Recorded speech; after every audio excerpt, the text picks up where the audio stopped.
Hey guys, Prowl 1701 here, and we have finally got the artwork and some of the extras that are coming with the Savages announced. They have announced the standard artwork and the Steelbook artwork. We're going to take a look at that real quick. We are right here on the Amazon listing page, and we're going to zoom in here.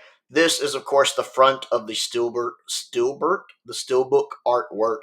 It looks gorgeous right here. Now, I've never seen the Savages. I'm not overly familiar with it, but I have a basic idea of it being kind of like the Cloud Miners in Star Trek with a lower cast and a higher cast. This looks like a picture of the kind of lower barbarian class with the Tardis on the front. These do tend to have the Tardis on the front. I do like the little orange right there. The orange in color looks really good. I really like the way that looks. That orange looks fantastic. And then we go to the back with a nice green light, a little bit of the orange right here, kind of creeping in from the, like outside. I'm not quite sure what this is. It looks like somebody stuck. It looks it looks kind of like a Wii on a stand to me. It makes me think of the Nintendo Wii on its stand. It looks like somebody trapped, trying to get out, and a couple of guards there with laser pistols.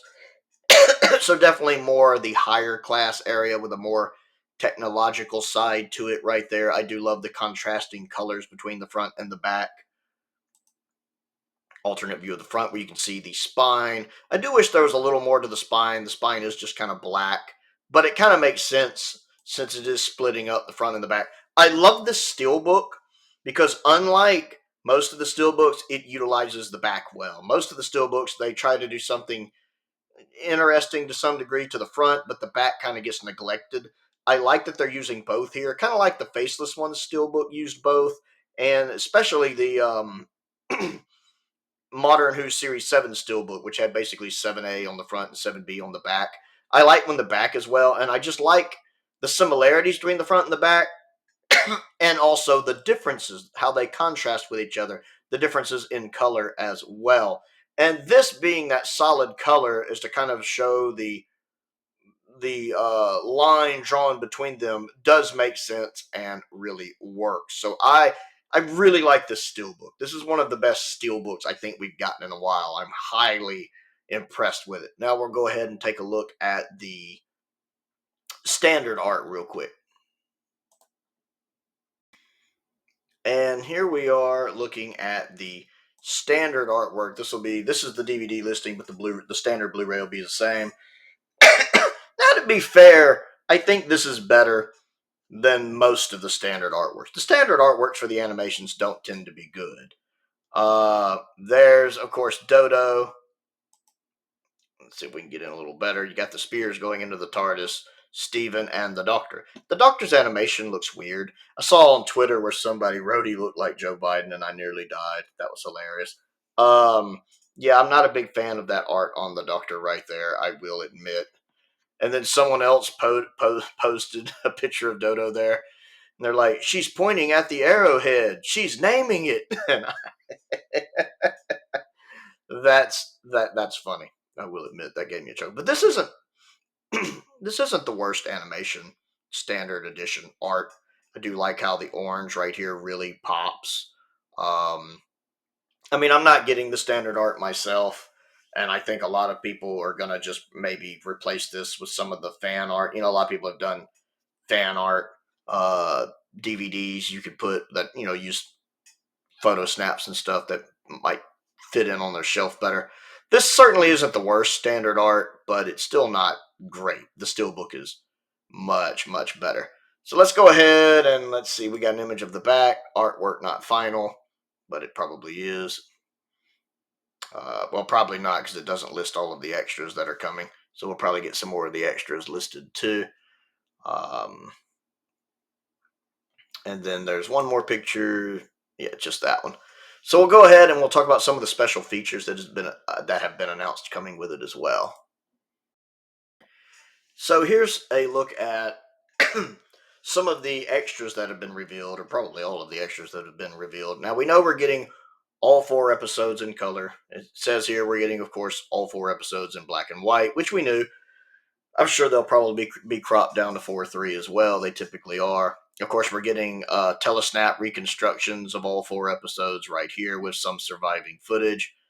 Cast and crew audio commentaries by Toby. Toby's always great with actors. Was it Kay Patrick and Robert Sidaway on episodes 1 and 2 with Peter Purvis and studio floor assistant Julian Aston on episodes 3 and 4. We have a making of Remembering Forgetting the Savages, a new 100-minute documentary on the making of the original 1966 production of The Savages, directed by Stuart Denman and presented, of course, by Toby. This is 100 minutes. That's crazy. It's kind of odd to me that for The Savages, we're getting 100 minutes.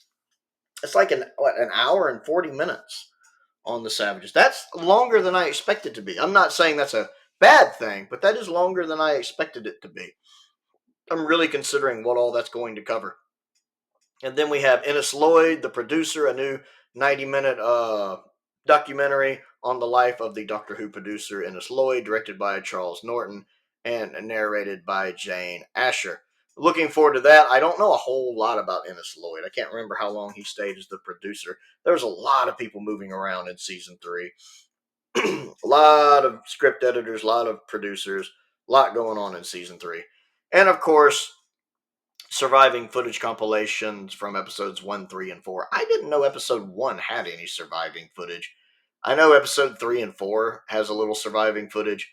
I did not know episode 1 did. So I'm curious if that's a mistake, if they found a clip or two from episode 1, if they got it mixed up with The Smugglers since they're similar titles. I'm curious what's going on with that. And then a 1968 BBC training film featuring Christopher Barry, of course, who directed several Doctor Who stories. And then, of course, photo gallery, Amazon gallery, and ROM content. I think the big surprises here for me are the Ennis Lloyd one, because this seems like something more that would go on a collection box set, but maybe doing it here is a way to where they're not having to spend money on doing it then, so they can already have it made and just put it on the season 3 box set without having to put as much money into it then. Better to do it now. So I'm kind of surprised we're getting that, but I'm happy we're getting that. I love learning more about the people involved in the early days of Doctor Who. I really do. And I'm not surprised that they're doing a making of for The Savages. I am surprised it's an hour and 40 minutes long. I really want to know what all they're going to have in that making of that makes it an hour and 40 minutes long. That's going to be a fascinating watch, I see. So I am really forward to looking at this. I'm looking forward to watching both versions of the story and the recon as well, both animations and the recon. I've never seen The Savages, so this is going to be a lot of fun for me. So what do you think of the artwork for the standard edition, the artwork for the Steelbook? I have the Steelbook pre-ordered. I'm excited about that. And what do you think of all of the extras that are going to be coming with it? Comment down below and let's talk about it. Don't forget to click the like button and the subscribe button. I also have a Patreon if you would like to support me on that. I want to give a shout out to a brand new patron who just joined, David Hamilton. I really appreciate him joining. He just joined at my John Pertwee tier. I'm happy to have him. I hope he very much enjoys all of the extra perks you get on the Patreon, like the early access, voting in polls, all that fun stuff. And of course, exclusive videos on Sunday that are just for the patrons. Occasionally the YouTube members get some of those too, but mostly the patrons. So I am glad to have him on, and I hope he's enjoying that. I also want to give a shout out to some of my top tier patrons: Colin Coney, Sam Venning, Unknown289, Finn Perkins, and Paul Gibbons. I certainly appreciate their continued support and the support of all of my patrons and my YouTube members. I have a P.O. box if there's anything you'd like to send me to look at and review. A link to the Amazon wish list is down there. A link to the Amazon UK wish list is also down there as well. And as always, thank you for watching. This Steelbook looks gorgeous. I'm so looking forward to it.